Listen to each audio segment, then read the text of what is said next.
The district is looking to provide a reliable water supply to the residents of Carr's Landing in order to meet the needs of the community. Carr's Landing is one of the last areas that has not had the benefit of being connected to the district system. One of the big issues, of course, as we saw last year, is wildfires and fire protection. If we had a wildfire in Carr's Landing this year, similar to what we had in Okanagan Centre last year, one of the challenges would be that we don't have as good of access to firefighting water supplies as we did in Okanagan Centre. If you don't have the capacity of the water system, we're taking the water with us. That's going to slow the speed of being able to action the fires in the area. Yeah, last year we upgraded the water system here in Okanagan Centre, and it was a very old system with 4-inch connections, and if you ran one fire hydrant, you couldn't run two. The community was really at risk, and we had done an upgrade to that water system to allow it to function properly, and they commissioned it 2 weeks before the fire hit this community. If we didn't have those upgrades, it would have been a lot more challenging, and we could have had a lot more losses. Carr's Landing has suffered from poor water quality for the last 6 years. There have been changes that have improved that, but water quality is going to be a struggle with the current system. By the district expanding service, they can provide a consistency to those homeowners in terms of the water that they receive, as well as the quality that it's received and how well it is able to be operated and maintained.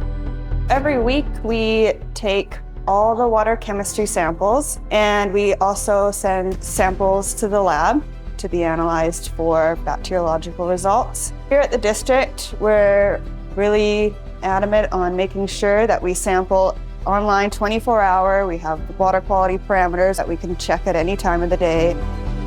Water is the most important thing that we have and that we can affect. We have no life without water.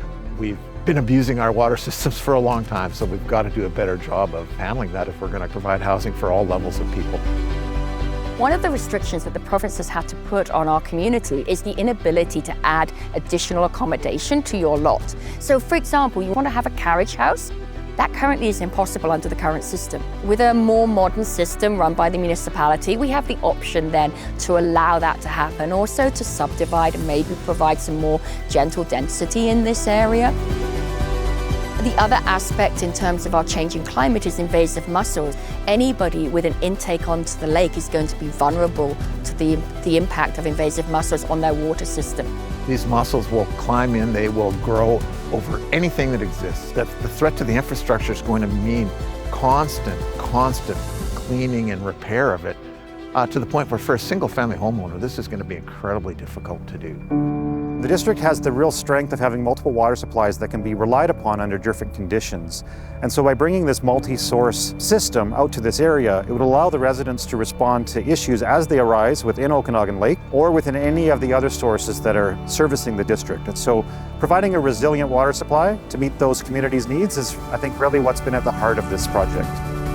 Without water, this community wouldn't be what it currently is. People come for the green space, the beautiful vineyards, the beautiful apple and cherry orchards. So irrigation, water, is what keeps us growing as a community and thriving. A local service area is a tool that is used by local governments in order to ensure that there is public support for the service that they are looking to provide, and in particular for the funding mechanism in order to pay for those works.